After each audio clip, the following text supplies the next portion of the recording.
విమర్శించడం అంటే పరిధి దాటి మాట్లాడటమేనా? విమర్శ అంటే ప్రతి బూతు దాడులేనా? ఆ తర్వాత విమర్శలు ఆరోపణలు పేరుతో బూతులు సంచలనాలు మాత్రమే ఉంటున్నాయా, అందుకే అరెస్టులు ఉంటున్నాయా అనేటువంటిదే ఇప్పుడు ఏపీలో జరుగుతున్నటువంటి ప్రశ్న. ఏలూరు దళిత క్రైస్తవ సభ నుంచి అరెస్టుల పర్వం వరకు జరుగుతున్నటువంటి దాంట్లో తప్పెవరిది, అసలు ఏపీలో రాజకీయం ఎటుపోతోంది, ప్రజలు ఏం కోరుకుంటున్నారు అనేటువంటి దానిపై ఇన్ డెప్త్గా డిస్కస్ చేద్దాం ప్రముఖ పొలిటికల్ అనలిస్ట్ కేఎస్ ప్రసాద్ గారితో. ప్రసాద్ గారు నమస్తే. నమస్తే అండి. ఏలూరు దళిత క్రైస్తవ సభలో మీరు కూడా పాల్గొన్నారు కాబట్టి, మీరు కూడా ఉన్నారు కాబట్టి, వివాదం అంతా ఇప్పుడు దాని చుట్టే తిరుగుతుంది కాబట్టి ఖచ్చితంగా మాట్లాడాల్సి వస్తుంది. ఓవరాల్గా రాజకీయం గురించి మాట్లాడతాను. ఏంటి రాజకీయం అంటే?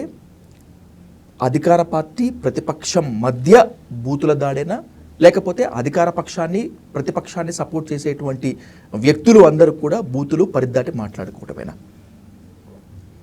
ఒక సర్ప్రైజింగ్ ఎలిమెంట్ ఏంటంటే, ఇప్పుడు నేనైనా ఆ సభలో వెళ్ళిన వాళ్ళు ఫర్ ఇన్స్టెంట్ కొంతమంది జేబీఎం పార్టీతో అలైన్ అయిన వాళ్ళు కాదు.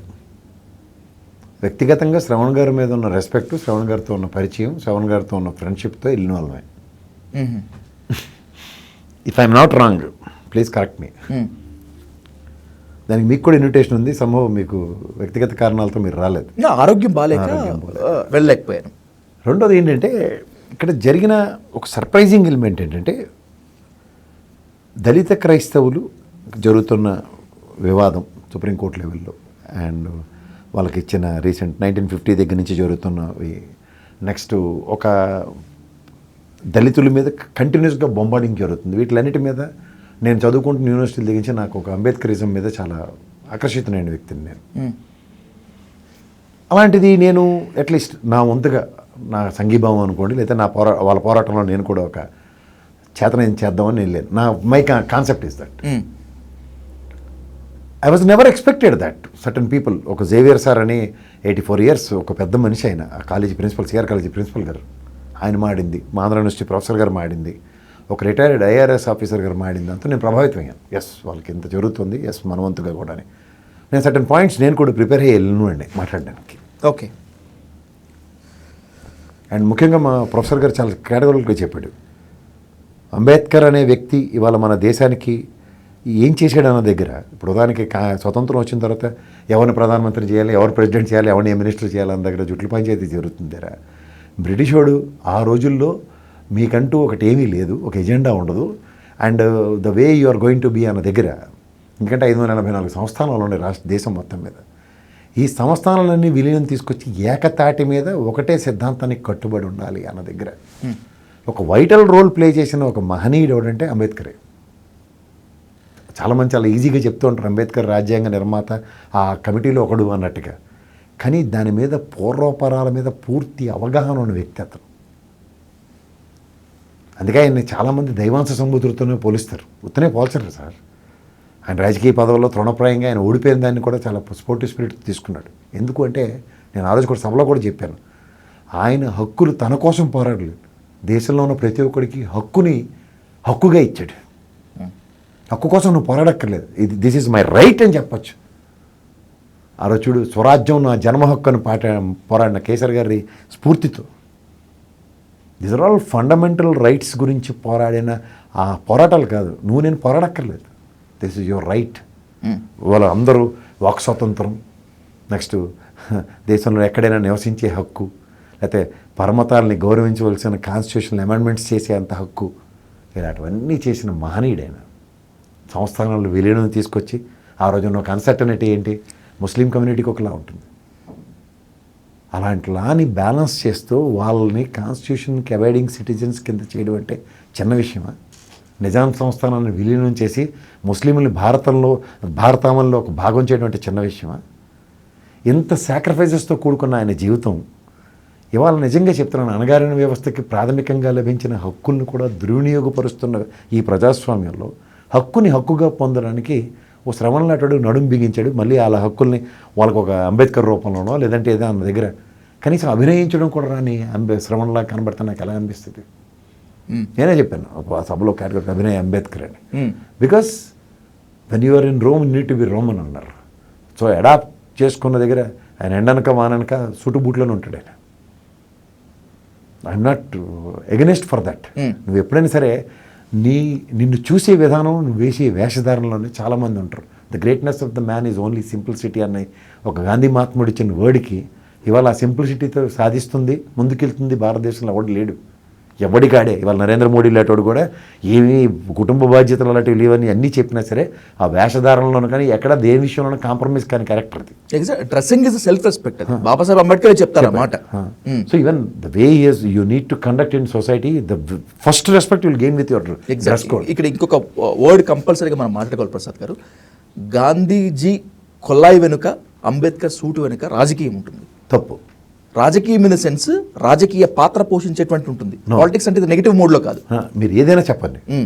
స్వతంత్ర పోరాటంలో ఉద్యమ నేపథ్యానికి తెరలేపిన మహానుభావుడు మహాత్మా గాంధీ ఇవాళ దేశ స్థితిగతులు ప్రభావితం చేసిన అంశాల్లో నేను సూటు బూటు వేసుకుంటే కాదు, నేను ప్రజల్లో ఒకనిగా మమేకం అవ్వాలి అంటే నా తోటి వాళ్ళు ఎవరికి ఒంటి మీద బట్టలు లేనప్పుడు నేను ఊళ్ళల్లో బట్టలు కప్పుకొని, శీతాకాలంలో సాల్వా కప్పుకొని, ఎండాకాలంలో ఏమో లెనిన్ షర్ట్లు వేసుకొని అన్న కాన్సెప్ట్ అయింది కాదు. ప్రజల కోసం, ప్రజల్లో ఒక వ్యక్తి కింద అవడం కోసం ఆయన తృణప్రాయంగా ఆయన వేషధారణ వదిలేశాడు. I'm sorry to correct you. Sarojini Naidu అఫీషియల్గా ఒక స్టేట్మెంట్ ఇస్తారు. గాంధీజీని నిరాడంబరుడుగా చూపించేందుకు విపరీతమైన ఖర్చు అవుతుంది మాకు అని. It's unofficial statement by Sarojini Naidu. నిరాడంబరుడుగా ఇప్పుడున్న సోషల్ మీడియా కానీ పబ్లిసిటీ కానీ అక్కర్లే.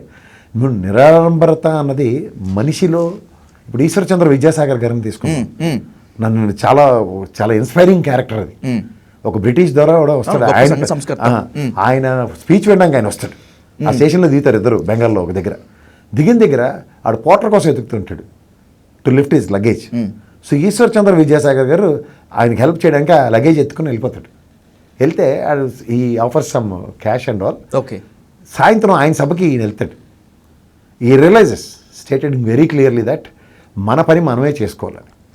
అంటే ఇవాళ మహాత్మా గాంధీకి మహాత్ముడు అన్న పేరు ఎందుకు వచ్చింది అంటే ఆయనలో ఉన్న హ్యుమానిటీని ఎలా అంటే ప్రజాస్వామ్యంలో స్వతంత్ర సమరంలోనూ ప్రజల కోసం అన్నది తృణప్రాయంగా వదలగలిగాడు.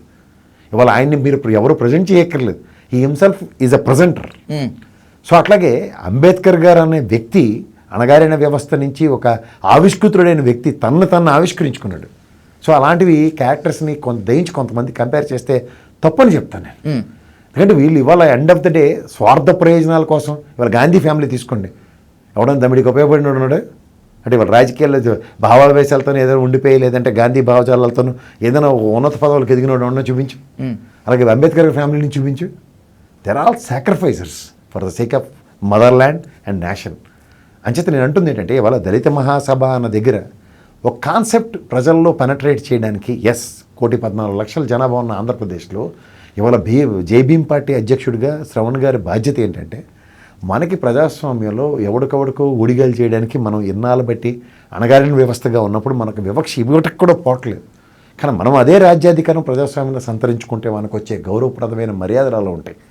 ఆ మర్యాద కోసం మనకు హక్కు రాజ్యాంగం ఇచ్చిన దానికోసం నేను నిలబడుతున్నాను మీకోసం. ఇవాళ నుంచి నా పోరాటంలో మిమ్మల్ని కూడా మీ పోరాటంలో నేను సమిధన అవుతాను, నా పోరాటంలో మీరు ఆయుధాలు అవుతారన్న కాన్సెప్ట్ ఎక్కడైనా చెప్తాడేమో అని చూశాను ఆయన ఫస్ట్ నాకు నచ్చింది ఏంటంటే 114 కోట్ల ప్రజలు ఉన్న దగ్గర అంటే 1,14,00,000 ప్రజలు ఉన్న 10 లక్షల మంది నాకు చాలా అంటాడు.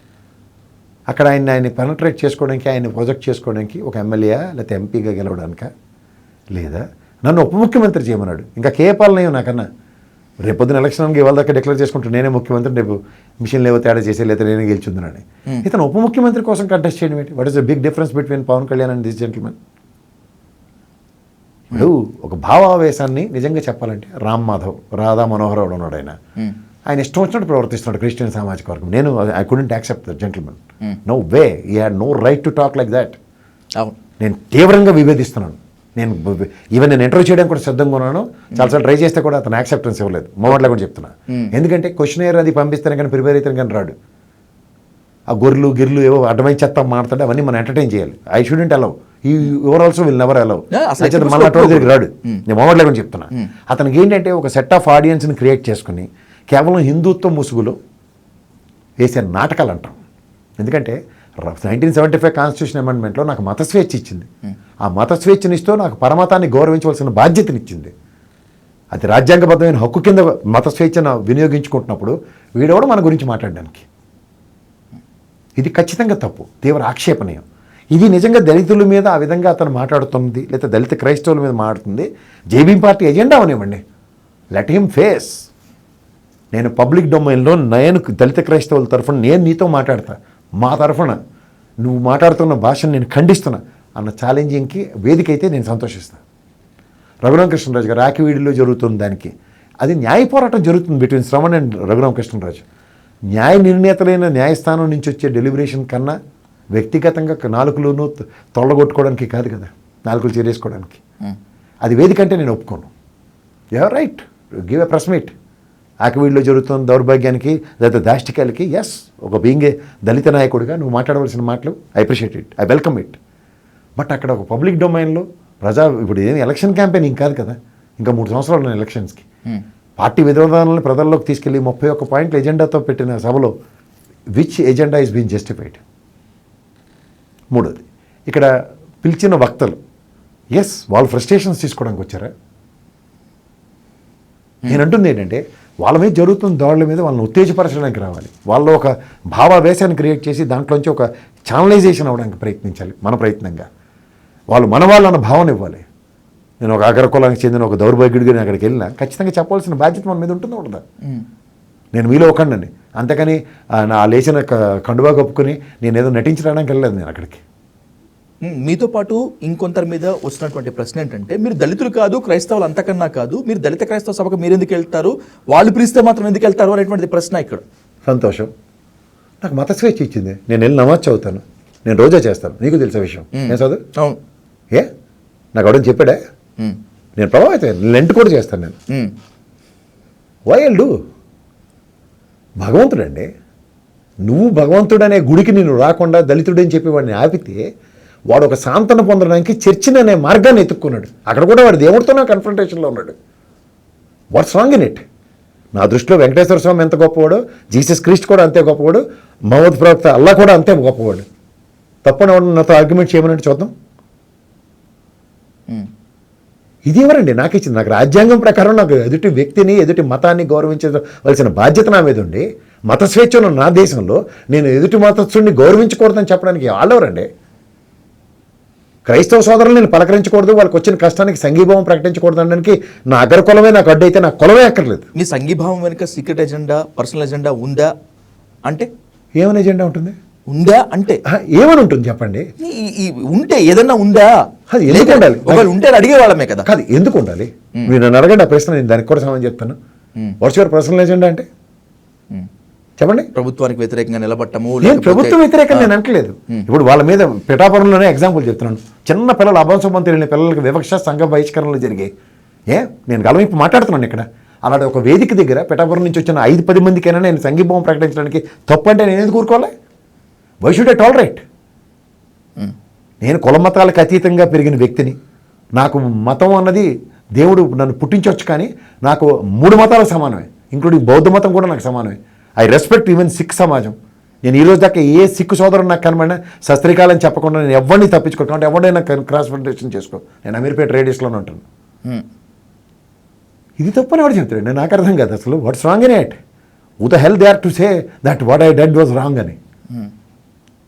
నేను నా దళిత సోదరులకి సంఘీభావం ప్రకటించకూడదు, దళిత క్రైస్తవులకు పడుతున్న మానసిక సంఘర్షణకి నా వంతుగా సంఘీభావం ప్రకటించకపోవడానికి దాంట్లో పర్సనల్ ఎజెండా ఏముంటుంది? వాళ్ళు ఏమైనా కలకల్లాడిపోయి 3 పూలు 6 కాయల్లో బతుకుతుంటే ఎస్, అలా దగ్గర వెళ్తే నా పర్సనల్ ఎజెండా నేను జస్టిఫై చేసుకోవచ్చు. ఓకే, మీకు పర్సనల్ ఎజెండా లేదు, సీక్రెట్ ఎజెండా లేదు, ఒప్పుకుంటాను. ఇంకెవరు సీక్రెట్ ఎజెండాలో మీరు చిక్కున్నారా అంటున్నా నేను. ఎవరి ఎజెండాలో నేను చిక్కుకోవాల్సిన అవసరం లేదు. ఇవాళ నేను ఒకటే విషయం చెప్తాను. సాధు గారు, మీరు నేను చాలా ఇంటర్వ్యూలు చేశాను, చాలా రోజులు బట్టి మన స్టేషన్. నేను టాపిక్ అడిగి వచ్చాను ఎప్పుడైనా? ఎప్పుడు లేదు. మరి ఎప్పుడు లేదు. నేను పోయి ఇవాళ స్క్రిప్ట్ కానీ నేను దాని ముందే 4 పేజీలు రిఫర్ చేయడం కానీ ఎప్పుడైనా చూసారా? నేను ఏదైనా స్పాంటేనియస్ గానే మాట్లాడతాను. అక్కడ కూడా నేను స్పాంటేనియస్ గా మాట్లాడాలి. ఫస్ట్ థింగ్, నా కాన్స్టిట్యూషన్ ఇచ్చిన హక్కుని కాదనడానికి వీలెవరండి అసలు? దమ్ముంటే కాన్స్టిట్యూషన్ అమెండ్మెంట్ చేసి ఇది హిందూ దేశం అని చెప్పమనండి. ఎరా హిందూ వేయండి, నువ్వు క్రైస్తవ సభకి ఎందుకు వెళ్ళు, ఎరా హిందూ వేయండి, ముస్లిం సమాజానికి వెళ్ళి నమాజ్ ఎందుకు చదువుతున్నావు అడిగితే అప్పుడు నేను మళ్ళీ దానికి సమాధానం చెప్తాను. First thing, these are all ఇప్పుడు సోషల్ మీడియాలో ఎవరికి నచ్చిన భావజాలాన్ని మనం ప్రకటించుకోవచ్చు అన్నప్పుడు ఒరిజినల్గా మహానుభావుడు రాజ్యాంగం ప్రకారం ఇచ్చిన భావజాలాన్ని భావ ప్రకటన స్వేచ్ఛని మీరు దుర్వినియోగపరుస్తున్నారో నేను దుర్వినియోగపరుస్తున్నానో ఒకసారి క్రాస్ చెక్ చేసుకోండి. మీకు ప్రాక్టికల్గా నేను చెప్పాలంటే ఒక ఆన్సర్ ఇవ్వచ్చు నేను. ప్లీజ్ చెప్పండి. నాకు నోటీసులు వచ్చాయా, అడతడంగా మాట్లాడిన వాళ్ళకి నోటీసులు వచ్చాయా? ఇదే నా ఆన్సర్. నేనో సభకి వెళ్ళాను కదా, నాకెందుకు నోటీసులు రాలే? అంటే నేనేదో పెద్ద గొప్పని నేను చెప్పట్లే. నువ్వు సభ్యత సంస్కారం సమాజం డెకరమ్ని డిస్టర్బ్ చేయనంతకాలం, అబ్యూజివ్ లాంగ్వేజ్ నువ్వు యూజ్ చేయనంతకాలం ఎవరండి మిమ్మల్ని కాదనేది? ఈ సోషల్ మీడియా వల్ల నన్ను శాసించలేరు. వాళ్ళ మహా అయితే వాళ్ళ సాటిస్టిక్ ప్లెజర్కో లేదా వాళ్ళ ఆనందానికో వాళ్ళు నచ్చినట్టు నా మీద కామెంట్లు చేస్తారు. It is their pleasure.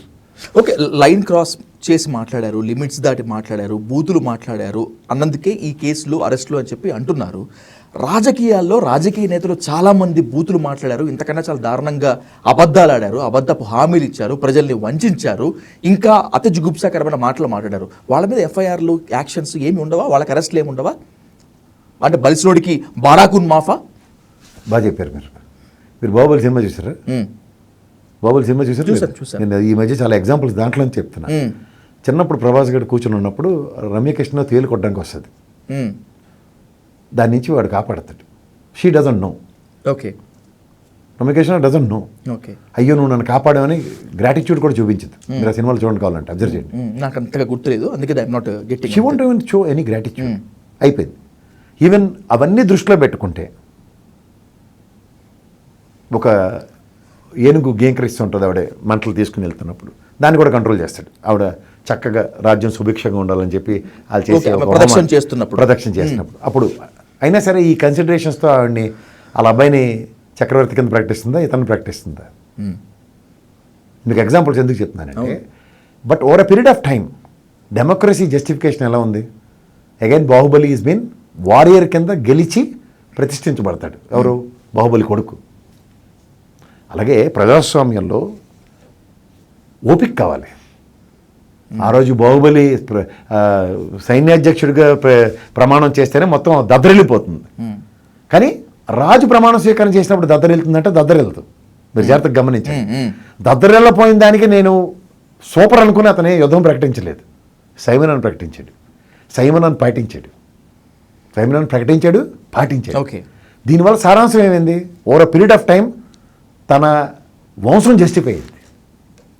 Please understand this. Okay, so ఈ సమాజంలో ప్రజాస్వామ్యంలో ప్రొటెక్షన్ అనేది ఎక్కడి నుంచి అని వస్తుంది. దీనివల్ల ఆ స్టేజ్ మీద ఉన్న వాళ్ళకి జడస్వామికి కూడా ఒక చిన్న మాట చెప్పదలుచుకున్నా. If you can recollect 24 elections, నోరు మంచిదైతే ఊరు మంచిది అంటారు. వైఎస్ఆర్సీపీ నోరు బాగోలేదనో లేకపోతే ఏదైనా రీజన్స్ అనో వాళ్ళు రాక్షసత్వనో ఏదేదో ప్రజల్లోకి మీరు ఇంజెక్ట్ చేసింది జస్టిఫై 124 గెలిచారో లేదు చెప్పండి. ఇప్పుడు కంపేర్ చేస్తున్నారు.